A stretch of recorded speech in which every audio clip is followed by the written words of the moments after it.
Hi, this is Chris Anderson, Blackberry Ridge Development. I just wanted to give you an update on what's going on in my business. It's Wednesday, the 22nd. We applied for the payroll protection program. We're looking for the loan from the government to help us cover payroll and rent and things like that. And no updates on that, right? My application is there, but there's no money right now, but it's coming. I feel confident that it's coming from everything I read. So there's not really an update there.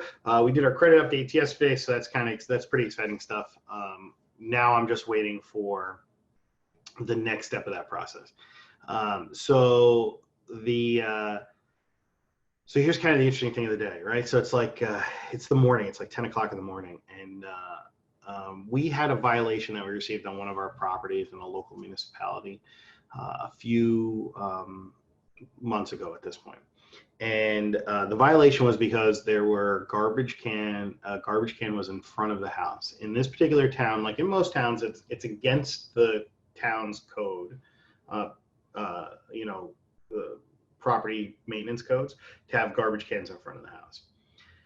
I can tell you the story as to why it happened. I mean, I called the tenant and was like, hey, what the hell? They can't be in front of the house. She's like, Chris, I brought my garbage can out to clean out my car, and it was like 1 in the afternoon, and the next day was garbage day. She's like, I just didn't bring him back. So because the garbage can came out not at 5 o'clock, at 1 o'clock, there's a violation that was issued, because you're allowed to put it out after 5, but you're not allowed to have it out at 1. There was a violation that was issued, and the fine is up to $2,000 at the judge's discretion. This particular town and I have had some challenges. In every other municipality I do business in, the code enforcement officer typically will call before they issue a violation or give a notice of violation rather than a summons.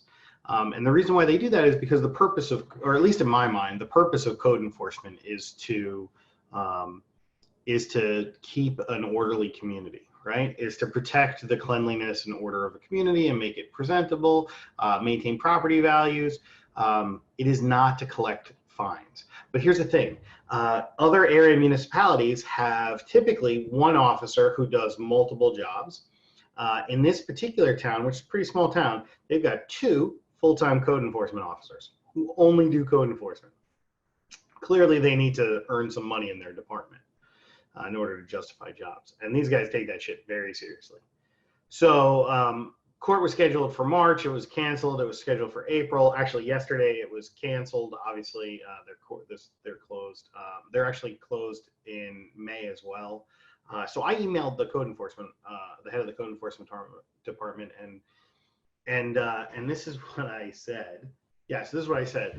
I received a violation on this property back in March. I know Borough Hall is closed and the case has been postponed. Given what is happening in the world, I would kindly ask that you vacate this violation. I'm not sure when it will be safe to appear in court, and the financial burden will be huge. I'm under a ton of personal pressure from health concerns of family loss and economic damage that this is doing to my family. Simply put, I need a break.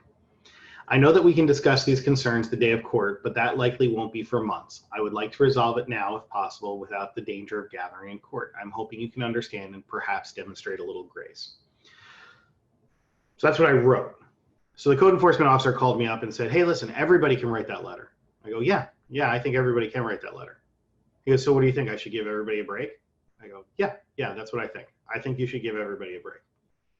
I think that given what's going on in the world in our community, I think that maybe a little bit of grace and understanding would be good. And he's like, well, I don't think that's fair, to all the people that have never gotten a violation. I go, well, so I said to him, like, hey, listen, I get what you're saying. People who have never done anything wrong and never made it, or at least never been caught, they don't need a break because they didn't get a fine. That's what I think. I think now's the time for a little bit of grace. So I'm a landlord, right? So I'm being asked to pay all my bills, to pay my taxes, pay my sewer bill, pay my utilities, pay my mortgages, pay all my employees, pay the landscaper, pay for the garbage removal, pay for maintenance. And if my tenants are late, I'm expected socially to provide them grace. My mortgage company is expected to provide me some sort of grace if my tenants aren't paying and I need help. right? Why wouldn't a municipality? Why wouldn't a municipality demonstrate grace when everybody else in society, everybody else in the community is being asked to help? Why wouldn't the code enforcement department? I mean, I'm just asking. And so he got mad at me, right, when I kind of challenged him on that. He's like, well, I don't like how you're putting words in my mouth. I didn't say I wouldn't help. I said, no, what you said is that you didn't think it would be fair. This isn't a fair time. This isn't a fair moment in history. So let's stop pretending that fair is an option, right? Fair is what we talk about on a regular day. Today is not a regular day. You know, I was looking at the news. I watched that coronavirus report thing where they list all the people that are getting sick and how many people are dying. And, you know, I'm on a cemetery committee. I'm on the board of directors of a church. We call them the elders, right? It's the session board of elders. And so I'm one of the two elders that is in charge of our cemetery, right? We own a church. We have a church cemetery. I'm on the church cemetery. We right now are coming up with a policy on how to handle the people who need our help to pay for their funerals because they don't have the money for internment, because the folks who are passing, many of them are too young. They're too young to have life insurance and to be prepared for their passing. And their families are suffering economic tragedy right now, not just for the loss of their loved one, but in many regards. You know, so we got an email from a local funeral home, and they said, they're like, hey, listen, we're 2 weeks out on cremations because there's too many bodies. And one funeral home had told us that their parlor they had turned into storage for bodies. So they're bagged up or whatever. But the point is that their freezer's full, and now they're storing them in rooms because they just don't have anywhere to put them. So these aren't regular times, right? Maybe a little bit of grace, right? So our cemetery charges, I don't know, whatever, $1,900, and we're putting together a fund for how to help people in the community who can't afford to bury their loved one. How do they do it? So we're trying to figure out how to do that, right? Meanwhile, I'm asking this guy to show a little bit of understanding, because the tenant in the end will be the one who pays this fine. Show a little bit of understanding to another human being, and he doesn't think it's fair. That's my thing. So listen, if you are a code enforcement officer, or you know a code enforcement officer, I think that job's really important. I genuinely do. I think that job's essential. However, the way you go about doing that job is absolutely under your discretion. And if what you're looking to do is to find people, and, you know, like if you're the jackbooted thug, boot on the neck kind of person, not a great job for you. If you're the kind of person who wants to see a community work, then that's a great job, man. Like, I think it's important. I think it's important to try to work with your community members. But that's today's update.